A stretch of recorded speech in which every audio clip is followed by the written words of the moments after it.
seorang guru yang pertama, smart yang di sini adalah Anda harus menguasai materi-materi yang Anda ajarkan ke siswa Anda.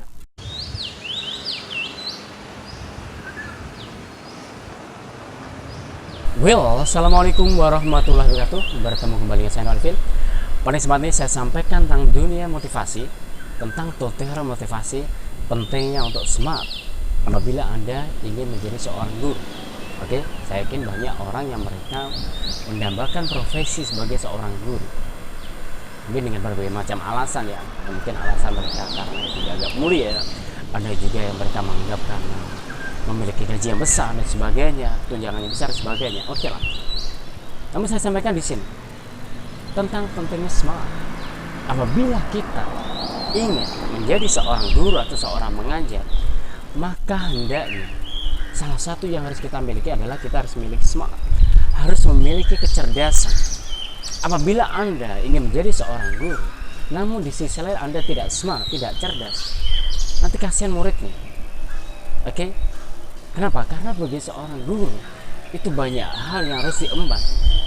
Bukan hanya mendidik, tapi seorang guru punya tugas yaitu mengajar.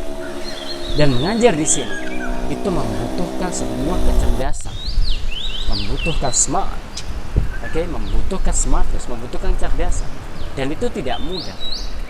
Apabila Anda ingin menjadi seorang guru yang pertama, smart yang di sini adalah Anda harus menguasai materi-materi yang Anda ajarkan ke siswa Anda. Oke. Jadi Anda benar-benar mampu menguasai materi yang Anda ampu. Misalkan apabila Anda mengajar bahasa Inggris, berarti Anda harus mampu menguasai materi, seluruh materi yang Anda ajarkan. Ini yang pertama. Dan yang kedua, seorang guru, apabila Anda ingin menjadi seorang guru, maka Anda juga harus memiliki teknik tertentu, teknik, metode ataupun strategi di mana Anda bisa mengajarkan materi ke siswa Anda sehingga siswa bisa menerima pelajaran yang Anda terangkan. Anda harus memilikinya. Jadi tidak boleh dengan cara yang awur-awuran. Dan yang ketiga, selain Anda memiliki teknik di sini, maka seorang guru juga harus memiliki kemampuan pedagogis. Mereka harus mengetahui bagaimana karakter siswanya di kelas. Oke, sehingga bisa menemukan metode yang tepat. Ya, ini jadi merupakan pedagogis. Jadi Anda harus mengetahui benar karakter siswa yang Anda ajar. Anda juga harus memahami bagaimana permasalahan pada diri setiap siswa dan sanggup juga memberikan solusi. Jadi tidak mudah sebenarnya apabila kita lihat di sini tugas seorang guru itu sangat berat. Karena selain mengajar tapi juga mendidik. Tapi di sini yang kita bicarakan adalah masalah mengajarnya. Jadi di sini yang pertama adalah butuhkan kecerdasan bagaimana Anda harus bisa mengajarkan materi yang Anda ajarkan ke siswa. Anda harus mampu menguasai seluruh materi yang Anda ampu. Yang kedua, Anda harus juga bisa menemukan metode, strategi ataupun teknik sehingga Anda bisa mengajarkan kepada para siswa dan mereka bisa memahami materi yang Anda ajarkan. Dan yang ketiga adalah pedagogis. Anda juga memahami tentang kondisi siswa.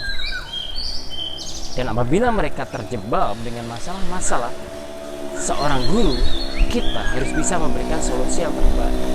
Oke? Jadi nggak boleh dengan asal-asalan. Kenapa? Karena saya pernah melihat seseorang. Ini sebuah kisah. Seseorang yang saya amati. Ini seorang oknum guru yang saya amati. Sebenarnya dia kurang layak menjadi seorang guru. Karena kenapa? Karena dia tidak bisa mengajar. Ya, karena dia tidak bisa mengajar itu. Bahkan orang tersebut, oknum guru tersebut tidak menguasai dengan materi yang diajarkan. Bahkan pada materi ringan saja dia tidak memahami. Ini sebenarnya kasihan siswanya. Anda bisa bayangkan apabila seorang guru tidak menguasai materi yang diajarkan, bahkan pada materi-materi yang terkadang sangat ringan, kualitas ringan saja dia nggak ngerti. Padahal hal yang ringan dia nggak mengerti. Tapi repotnya dia mengajar. Di sisi lain lebih parah lagi.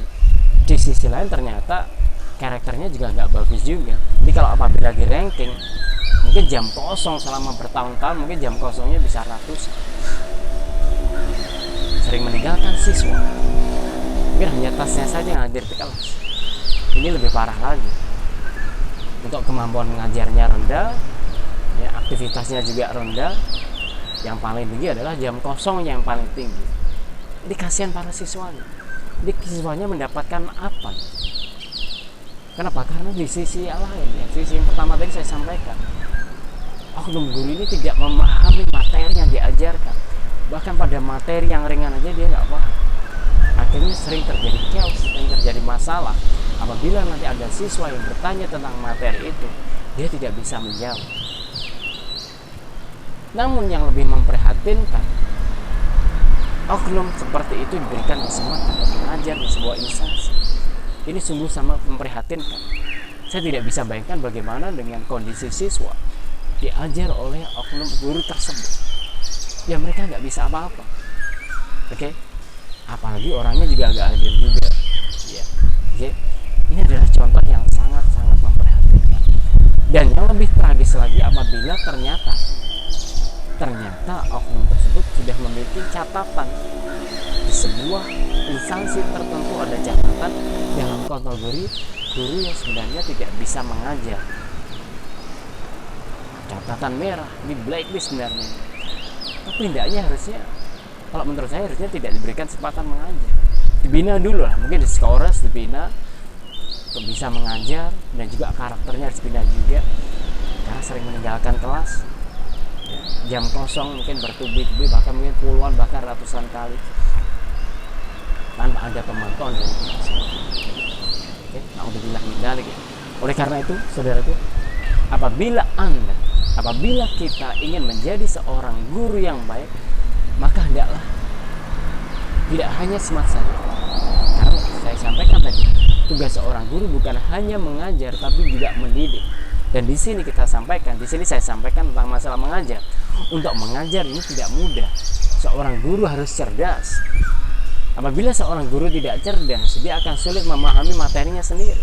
Di sini Anda harus mampu memahami materi yang Anda ajarkan. Anda harus mampu menguasai materi yang Anda ambil. Kalau gurunya aja tidak menguasai, bagaimana Anda bisa menerangkan siswanya? Musibah.